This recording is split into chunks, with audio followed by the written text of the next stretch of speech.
I want to ask you about being a working mom because you have a great perspective. This is another topic that in the past when I've talked about stay-at-home moms, we're talking about viral. And we're talking about hundreds of thousands of, it's crazy the comments on it. Yeah. And it feels like there's this. What did you say in it? Do you remember? It was a stay-at-home mom called in and she said, I feel guilty because I'm not making enough money. Yes. I'm not making any money. Yep.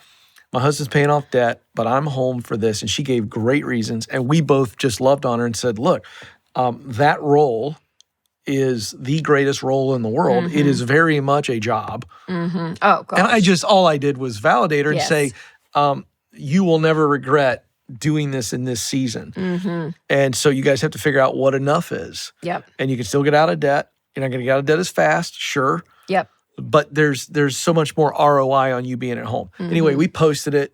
It goes viral. Right.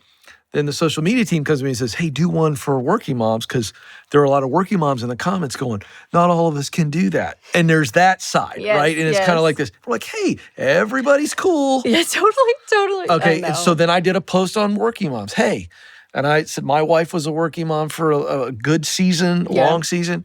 My mom was a working mom. Yeah. And I did that. That went crazy. Yeah. And then the comments were like, well, there's this guilt on all of us that aren't working moms. Yeah. It's a thing. Right. Why? I mean, there has to be a level of just this nurturing level that moms have, right? We created these babies inside of us. Like, there's something, and we want to be enough. We want to make sure that they're taken care of in the best possible way. And if that means that I have to be working to earn a living in order for that to happen, or I want to be there and hold their hand and nurture them from home. And women have this, like, I don't know what it is. It's always a competition. And guys, I guess, have a level of competition. But with this specifically, and this is with us, it's usually stupid yard stunts or some type of recreational sports.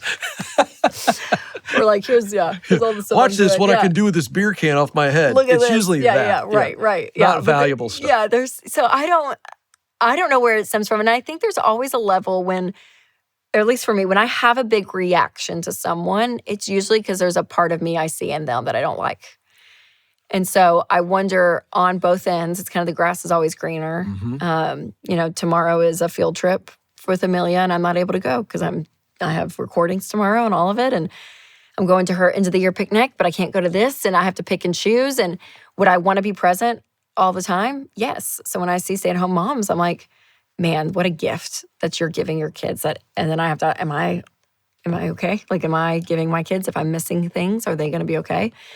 And then, that's from the working mom perspective. And then vice versa. I think stay-at-home moms, the days I am home, because I work in the office here or there. My schedule looks different every single week.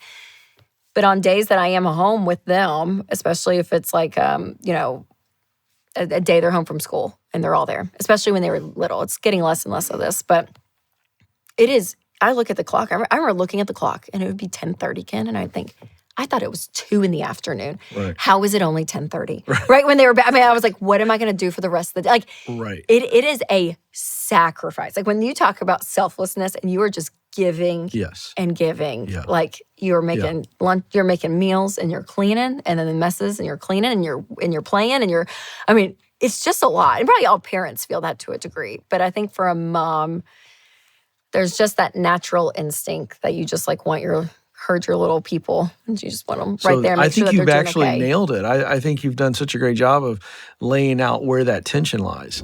This is an ad for BetterHelp. In a world full of noise, personal and professional growth starts with clarity. But with distractions pulling us in every direction, it's hard to think clearly, let alone be our best. And that's why therapy is a great tool, not just for healing, but for self-improvement. BetterHelp is 100% online, so you can invest in yourself on your schedule. And with over 30,000 licensed therapists, they'll match you with someone who helps you become the best version of you. Visit BetterHelp.com/Ken for 10% off your first month. If you're the working mom and you see all the stuff about a stay-at-home mom, you resent that you don't get to do that. Right. Or maybe how you're being judged, and then vice versa is true. It's interesting that you said when you miss Amelia's field trip and you kind of have that, I wish I could be there and all that. And am I giving them my time?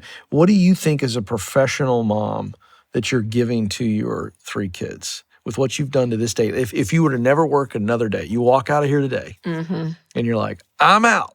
What do you think you will have given your 3 kids in your body of work? I hope that I'm giving them an example of identifying and knowing yourself and your gifts and being able to do something to help people with those gifts. And that can look a lot of different ways for people. But I think early on, that's one thing Mom and Dad did so well. And Dad was so good at this. Dad's such, we laugh with him because he can be kind of cranky Dave, Uncle Dave on the on the show sometimes. Kind of. And we're like, come on. But then on the flip side, he's one of the most encouraging people in my life. Like he very much has always spoken truth over me. And it's always been encouraging. Like even when I was younger and speaking, like we were talking about at the beginning of this interview, he never critiqued me. Other people would come in and be like, okay, you can slow down, But he never coached me up or, he just always would hug me and just be like, you did a fantastic job. Like I see the way you communicate. I mean, the things he said over me, especially as a teenager, like there's something in that that's so beautiful that we're all created. I mean, this is what you used to talk about all the time, but we're all created to give purpose to this world. Yeah. And when you can find what you're good at, and it may be sitting one-on-one with people, and you're like a really gifted listener that remembers and makes people feel known. Maybe you're a public speaker, like whatever that gifting is. And if you can channel that to serve and help people, you have a really fulfilling life ahead of you. So I hope that that's what my kids see when I come to work. I'm using the things that God has given me, the gifts and passions, and I'm able to do something that I enjoy. Yeah. I have so much fun. Like the fact this is work right now, I'm like, what? Right, I know. Like it's so fun. Yeah.